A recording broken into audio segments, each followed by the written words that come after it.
Howdy there again, YouTube. I am Ben Ferraiuolo. Remember, this is part 2 of Amateur Seismology Basics, Misconceptions, and Tools.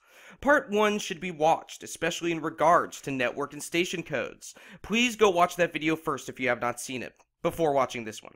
Remember, part 1 and part 2 will have both a links and parts section in the description box below. A parts section helps viewers to the information that they want quicker than watching the whole video. First, before I get into the 3 main seismic analysis programs that I use, I would like to talk about the IRIS-DMC time series URL builder. Now you may ask, what the heck is the point of building a URL if I just need to download seismic data? Well, check it out. Remember how I previously thought most seismic data was not archived? Well, I found out that is not true at all. All seismic data that has been recorded on every station within IRIS-DMC for more than a decade is found within this program here. Seismic data can be analyzed in many different ways, as you will see later in this video. You build the URL, and then you scroll down and click the URL for the download. So here's where the network, station, and location and channel codes come in handy. This is the start time and the end time. Remember, format is in year, month, day, with a capital T in the middle, showing the following will be time. Remember, no spaces, guys. And the time format is in UTC. Alright, and here is the output. The format of the data you are requesting. Every other option is not necessarily required to download and analyze seismic data, but I'm still trying to learn about them. So it's mainly network, station, location, channel, start time, end time, and output is what I use. I never use anything else. Which maybe in the future I will, but for now I don't. Now the output is interesting. Notice the many different types of data formats. Even includes audio in .wave format, .wav. No, the seismometer does not have an actual audio recorder. It simply puts all the seismic data you requested within that time frame into audible frequencies that humans can hear.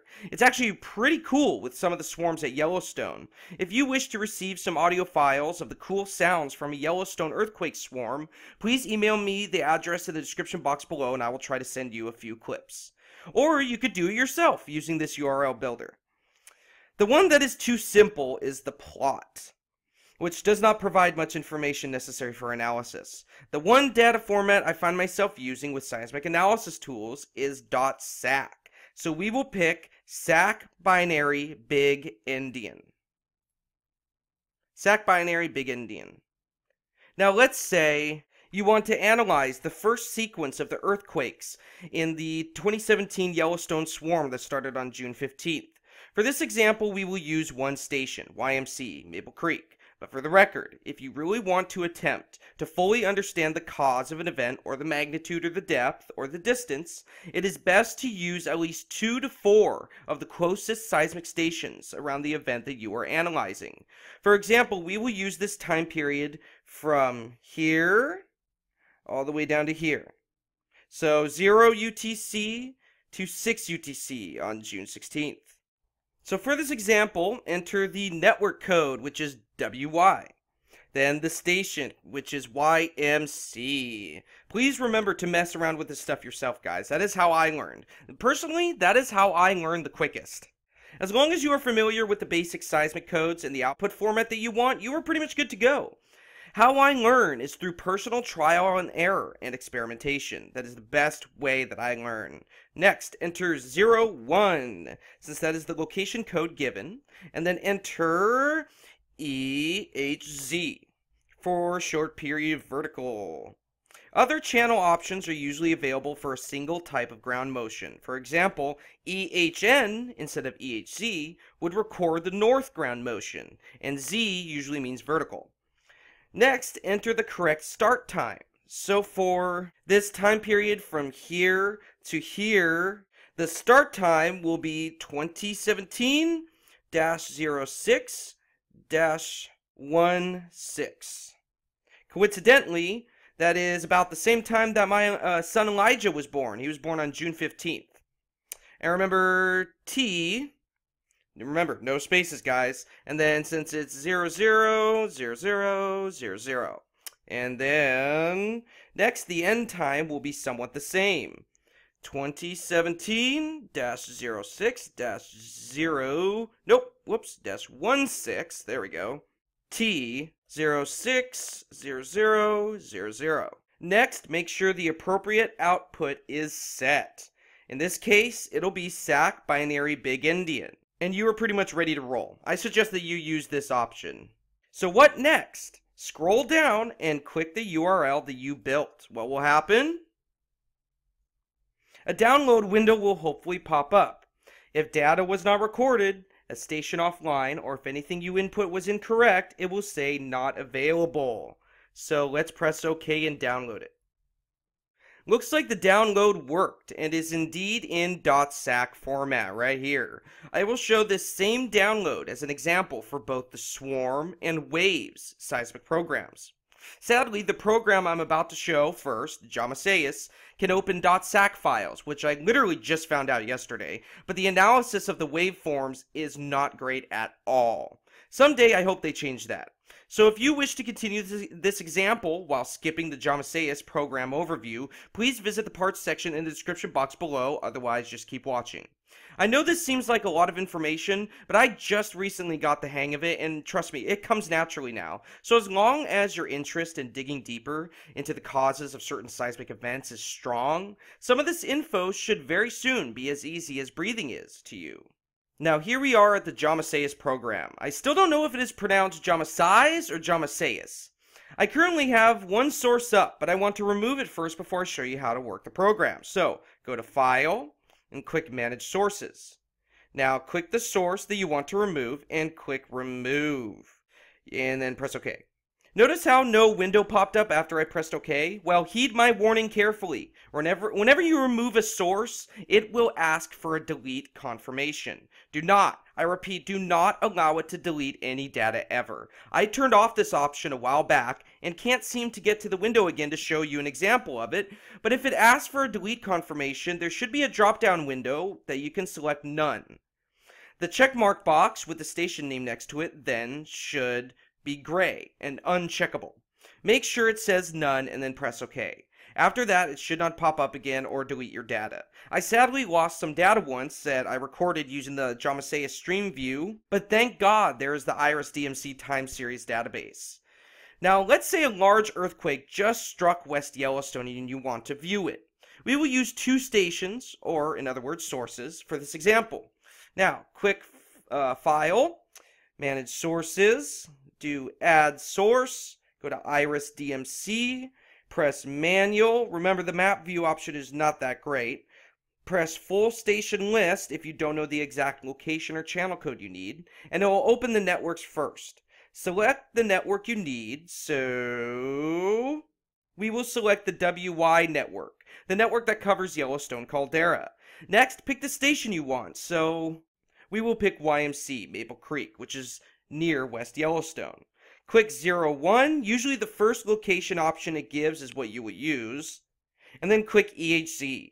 Remember, if it starts with an E or an S, it is a short period station. Usually the last letter tells you the direction of the ground motion. Z is up-down, E is east-west, and N is north-south ground motion, I believe. First, it will check if the station is online. Then, if it is online, you can press OK. Once that happens, in my experience, after pressing OK down here, the program usually freezes. Sometimes Windows even tells me it is not responding. Do not attempt to close or click anything. Just walk away and go on to something else for a couple minutes and come back and it'll come around. Trust me. And we need one more source because I wanted to do two sources real quick. So let's just change this to, let's see, what's another good one we could do? HH. So YHH. So now we have YMC and YHH, and press OK. Alright, so finally the sources have been added. It took about 3.5 minutes for the JamaSEIS program to unfreeze and finally add the sources. So to start off, here is the time control. Up here, go back 4 minutes, go back 2 minutes, go back 1 minute, go forward 1 minute, go forward 2 minutes, go forward 4 minutes, or click right now. Now this will change depending on the time frame you have down here and right here. And here is the calendar right here. But sadly, I don't know the point of this Because remember, the source that you add will only show the past 3 days or other activity recorded during the time the source is on. It is streaming always and refreshes about every minute or so depending on the station. Another feature is you can select an area of a window, either this much or however much in this window right here, see, to either extract selection to view it and zoom in a little bit, though it's not as good as the swarm and waves programs I'm going to show you later. Or you can save the selection as .sac format to any folder on your computer. What I sometimes do is when I see an event occur on the online seismographs, I go to JamaSEIS first and I select it and I save it as .sac to view on the other 2 programs I have yet to talk about, Swarm and Waves. Here is the name of the source that you have added right up here and here as well. Here's the current date of the time period you are viewing. Here's the time period on the side, always in UTC, and the time frame of each line at the bottom. Also, at the bottom of each source you will add, you will find some additional info, such as last value, the network status if you are currently connected or if it is requesting data, the count of all data samples collected for a single source, and the last 3, magnification, offset, and filter, can be edited by pressing Scale Data. Alright. Once you press Scale Data, don't pay attention much to this seismic trace right here. This is not showing what you are currently looking at for the seismograph in question. Offset simply moves the seismic traces up or down to move them out of the way in case the date is blocking something interesting. I never use filter much at all, so pretty much all I do is use magnification. Actually, every time I add a source, I set the magnification to 30. If I see an event that is too big or too small, I decrease or increase the magnification. And then don't forget to press OK. Right now, I have JamaSEIS set to the best parameters possible to study seismic waveforms. And let me just real quick set this one down here to 30 as well. So yes, I have JamaSEIS set to the best parameters possible to study seismic waveforms. How do you set those parameters? Well, so go to File. Also, by the way, you can create screenshots of a single source here, by the way. Oh, right here, I mean. And yes, let's go to Settings. And, ooh, look at that. I just found the option to delete the data. What? For me, I'm going to make sure that this is always set to none. So go to File, go to Settings, Stream View, go to the Data section, and make sure this is set to none, and then when you're done, press OK. So again, I have it set to the best option for breaking open seismic waveforms on JamaSEIS. 4 lines at 1 minute per line. In retrospect, the common online seismographs used by University of Utah on their website and at isthisthingon.org are set at 48 lines, 30 minutes per line. And not to mention the image is constrained by pixels too. So you can really see far less data with the online seismographs compared to the 3 seismic tools I'm going to be showing you. Also, there are more out there than just 3 programs available for the public. Some are tricky to find, but pretty much every tool available to professional seismologists and every information available to professional seismologists and universities is available to the public in some way or another. Another example of the lack of detail for online seismographs is this. You see, let me go right here so you see a little bit more. Actually, you know what I'm going to do? I'm going to minus this and go to this right here. This you can probably see a little better. So, do you see from this vertical line right here to this vertical line right here? That is 1 minute. From here to here. That is 1 minute. Now, from right here to right here, this whole area right here is 1 minute as well, compared to from right here to here. Yeah. Notice how you can see probably 1,000 times more detail with JamaSEIS? That is why I like to find an event on the online seismographs, find it on JamaSEIS, and analyze if within 3 days, download the .sac data either from JamaSEIS or the IRIS time series database, and input it into Swarm or Waves seismic programs. Now you can change the number of lines and the amount of minutes per line. You can have a maximum of 24 lines at 60 minutes per line, which won't show you that much detail. That's to see more of the long period activity. Or you can go to a minimum of 1 line, 1 minute per line. I usually do my work at 4 lines, 1 minute per line. Rarely I will do 5 minutes per line, but to break over the seismic waveforms, you have to do 1 minute per line on JamaSEIS. I'm sorry to say it, you have to. Well, that is pretty much it for JamaSEIS. Remember, if you want to add a source, you can have 3 total. I usually do 2 because the more sources you have, the seismic waveforms get a little squished. Remember, Iris DMC right here. And remember, there is hundreds of networks, guys. There's a lot of networks. See, here's WY.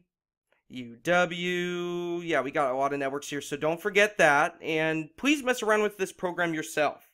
I hope you guys enjoy, and please email me if you ever need any help. I am better at emailing back to people now that I have a new email address since my inbox isn't jam-packed full of just random ads. Please have fun experimenting with this program, and you can find the download link below in the description box. Next, we are on to a basic overview of the program called Swarm. Alright guys, so after you download Swarm from the link that I provided below, it will probably be in .zip format. I use the 7-zip program to decompress .zip files since it is free to use.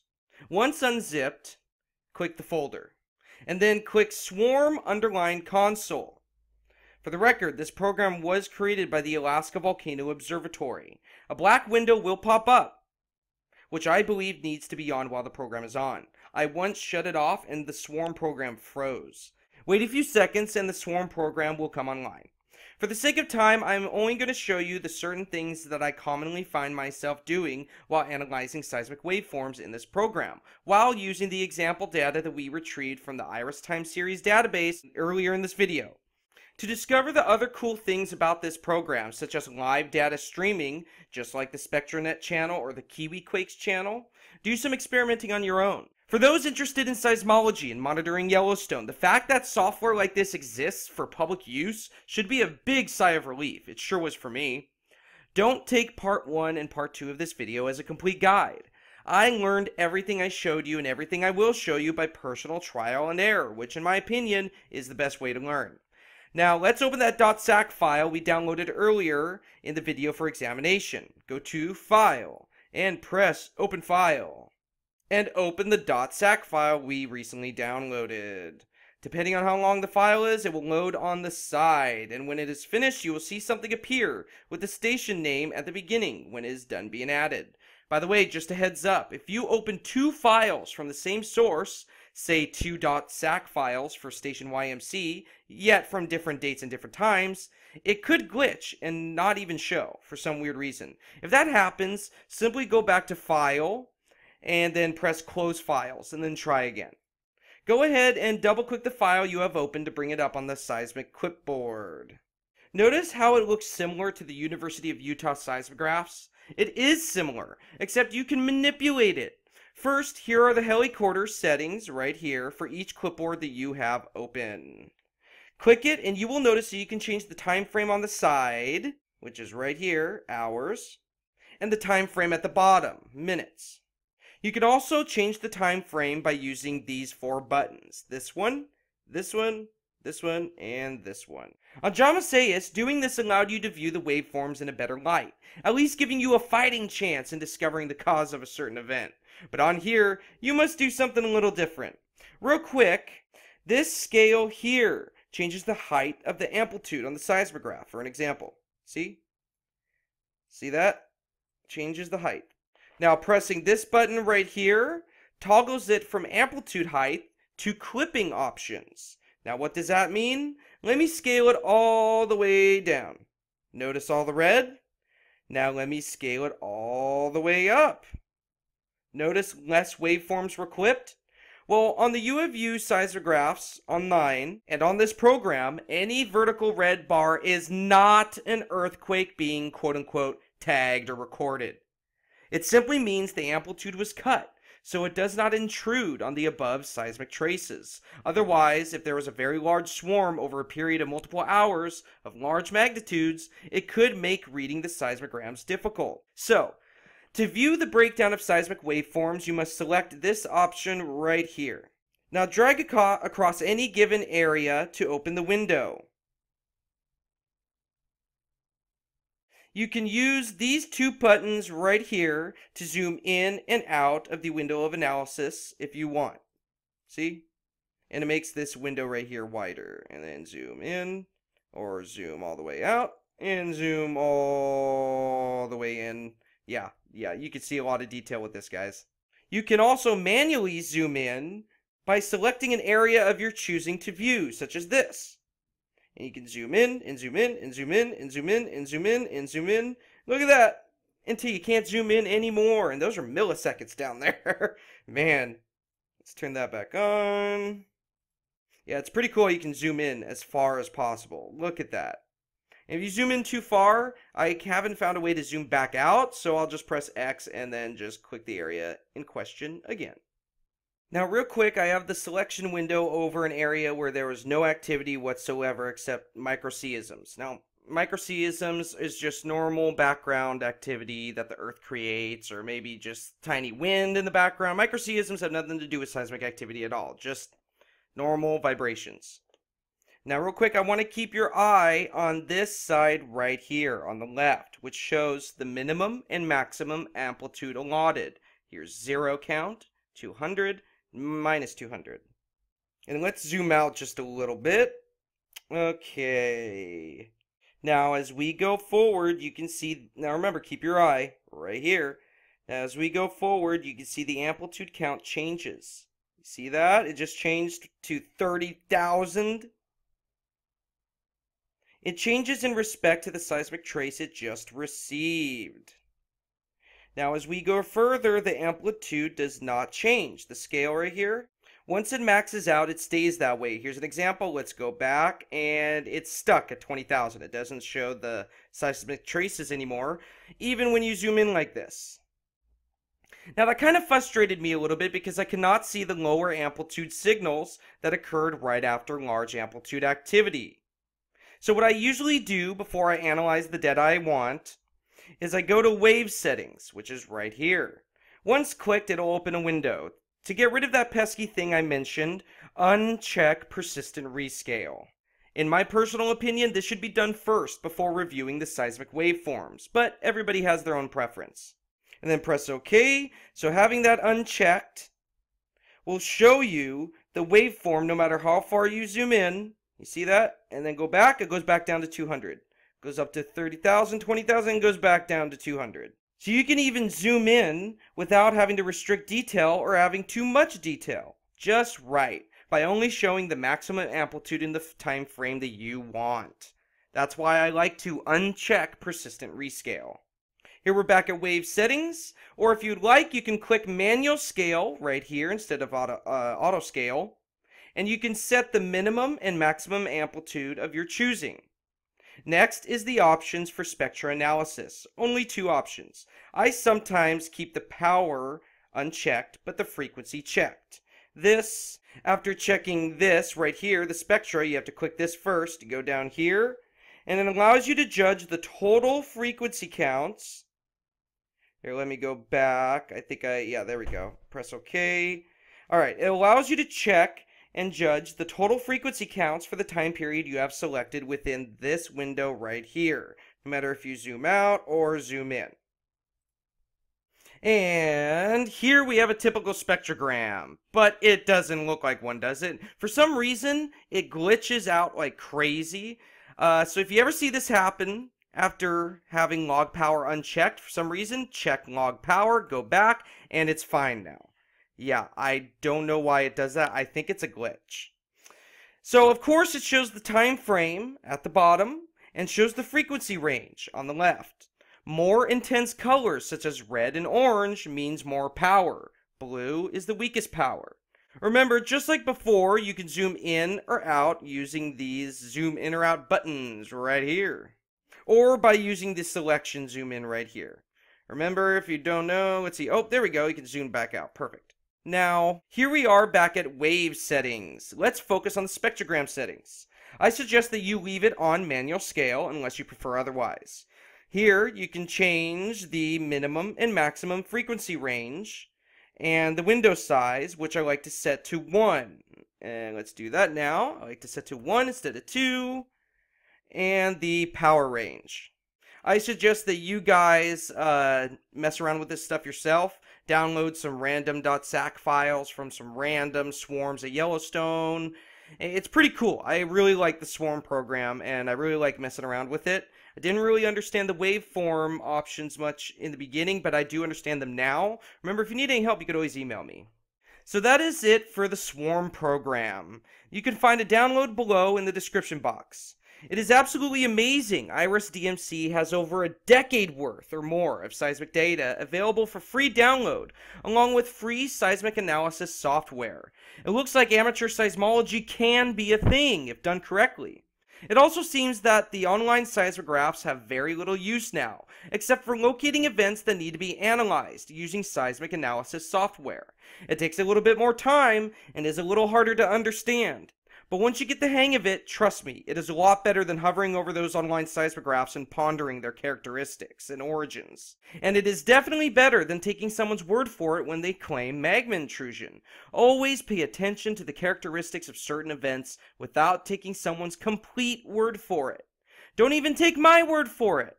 My motto is always do your own research, no matter if a highly esteemed professional says something.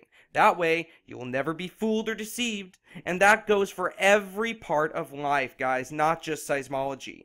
And by the way, this swarm program is the same exact program SpectraNet uses to connect the spectrograms to the internet through his layout of the YouTube live stream.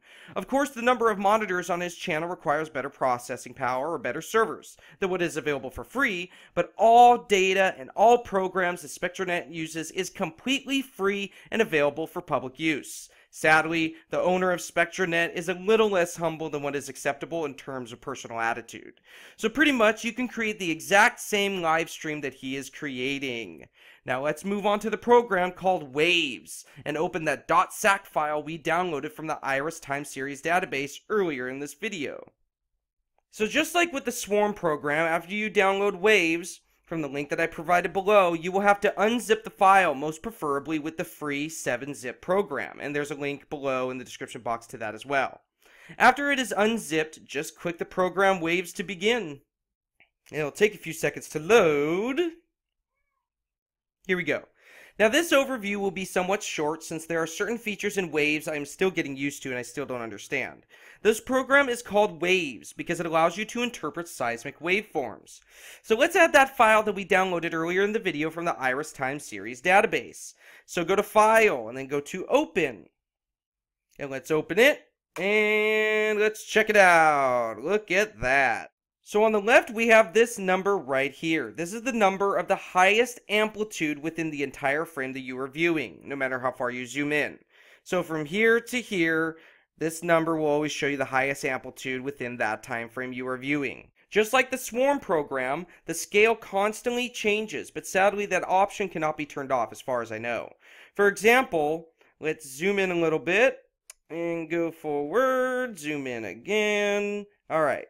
Again, notice how it went from 30,000 down to 1,305. Again, this is the amplitude count. So notice how after I zoom in and I pan to the right, using the arrows above, right here, it seems the scale changes, right? Let's go back. Interesting. And go back. See that? So the scale changes and the number on the left changes as well. This is done so that all waveforms can be viewed without them going off screen. But still, I wish there was an option to change the scaling. And of course, here's the station name and the channel. Now, something that is cool is the ability to only see the frequency range that you want to see with the waveforms themselves. For example, let's pay attention to the low frequency activity. So go to the orange area right here. And let's do 0.77, hold on a second. There you go, 77 hertz to 5 hertz, right here, to 5. And then press the button right here, and it'll take a few minutes to load, depending on the size of the file and your computer. There we go. Now the waveforms look a little different, right? Well, looks like something glitched out a little bit here. But let's go over. Let's zoom in on this, for example. So the waveforms changed, right, after I pressed the check mark right here to add a filter of 0.777 to 5 hertz. Well, let's try something else. Let's enter a minimum of 30 hertz to a maximum of 100 hertz. Let's see what that does. And wha-bam! No, I did not zoom out. I did not zoom in. I am still at the same time frame. It's pretty cool if you ask me. You can see the waveforms for a specific frequency. So these are all the high frequency activity. Let's go back to 0.7 and go to 3 hertz. So let's press this and wait a second. It'll take a second to load. La-di-da-di-da-di-da. Come on, buddy. Come on. It is so slow. Someday I'll get a better computer. Someday. There we go. This is the more low frequency activity. So this program is especially cool since you can judge magnitudes, depths, and epicenters. Yes, you can do complete seismic waveform analysis using this tool. You can. Even the swarm program. You can judge magnitudes, depths, and epicenters. It's pretty awesome. I actually have not learned how to do that yet, by the way, but I know I will soon be able to thanks to a wonderful .pdf manual for the software known as Waves. So here's the user manual for the software, 32 pages, so it's got a lot of info. Boy, I wish the Swarm program had one of these when I first downloaded it. Well, at least I haven't found one yet. Now, it will explain every button and every possible thing you can do with this program. Since I am still not familiar with it, I am still experimenting, and I suggest that you do the same. This PDF file will help. I will leave a link to it below as well. One other thing real quick is the spectrogram. You can turn it on by clicking this rainbow button on the right. Sadly, in my personal opinion, it is not even close to as good as the swarm spectrograms. Also, you can turn it off by pressing the button again. And for the record, if you get confused with where you are in regards to frequency filters, you can always press this red X right down here to remove the filters. Remove them all. So it's unfiltered, completely unfiltered. And oh, almost forgot. These green arrows can elongate or shrink the amplitudes. See that? Now let's just look at some stuff just real quick. Yeah, this swarm at Yellowstone that occurred was very interesting. Let's go back. Yeah, guys, there's definitely, in June 2017, there are definitely some volcanic earthquakes for sure. This looks like a low frequency earthquake. It appears to be one. Let's keep going forward a little bit. Anything else interesting? Let's see here. Highest amplitude count is 18,000.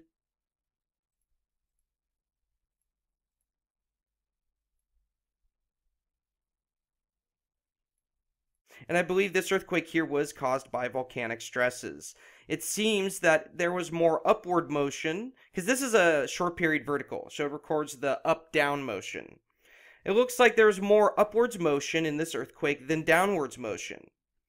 At least that's what it looks like.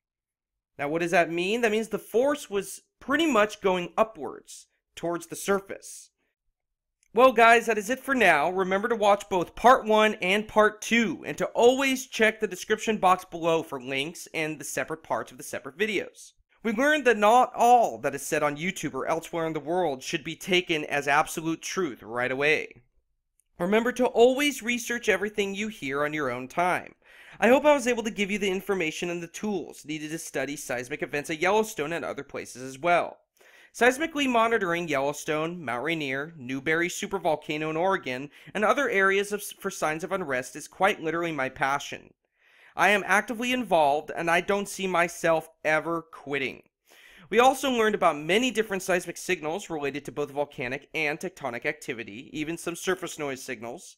It even showed how to tell the difference between something originating underground or something turning out to be surface noise, which actually happens a lot at Yellowstone. And it doesn't just happen at Yellowstone either. Mount Rainier sees a crazy amount of surface noise, mainly because of the glaciers that it has on the top of it. Not mountain falls, what am I saying? Rock falls. Mountain falls, yeah, that'd be pretty bad. Remember during your research and analysis to keep in mind network and station codes. Location and channel codes are important, yes, but network and station codes are the main ones you will need to get to where you want. If all else fails, you may email me and I can send you the network location guide that I created for the IRIS DMC database. The main networks that I use every day are UW, WY, PB, which is the UNAVCO network, CC, and US. We also learned that there is an absolutely massive database called time series from IRIS that can get you pretty much any data from any time you want, from any network or any station you want. Heads up, some online seismographs from years ago at Yellowstone are not allowing me to download certain data for some odd reason. I don't know why, even though the data was obviously making it to the network, so who knows. Surrounding seismographs from some of those days showed nothing really significant, so I doubt that it was intended. Because if something seriously seismic occurred at Yellowstone, it would show on multiple seismographs. Take July 5th as an example. The magma intrusion on that day was kind of severe, but for only a short period, only about 40 minutes, it was unsustained, but it showed on over 15 neighboring seismographs. And the magnitudes actually weren't that large. I think the largest was a 2.0. So trust me, if it's coming from underground, it will show on neighboring seismographs. After all, the network connections from seismic instrument to our computers is not as invincible as we would like it to be. We also learned how to basically use 3 seismic analytic tools: JamaSEIS, Swarm, and Waves. Remember, you cannot get a full grasp on the cause of a seismic event unless you can view the waveforms within a very small time period. For example, a 1-minute long line is way better for waveform analysis than a 30-minute long line. I tried to compile everything in part 1 and part 2 in such a way so you know what you should learn first in order. I hope this helped some of you, and remember, I'm just 1 email away if you ever need any help. Also remember, I am still actively learning all this stuff. I will not be uploading videos as much as before when I was actively uploading, but when I do upload a video, I will try to use the programs to give you a better understanding of the event I will talk about. I thank you for watching, and I do believe this is the most important YouTube video out of every YouTube video I have ever uploaded. So please, if you think it's good, share part 1 and part 2, or just either part if you liked it. I want to give everybody the chance to learn what I'm learning. I thank you all for your support, and I'm still around, guys. I will try to do another video in the next few days if I have time, but if I don't, just know that I am still vigorously researching, and I even check Yellowstone for activity about every 30 to 60 minutes of every day. Yeah, I'm that committed to monitoring that area and other areas too, guys.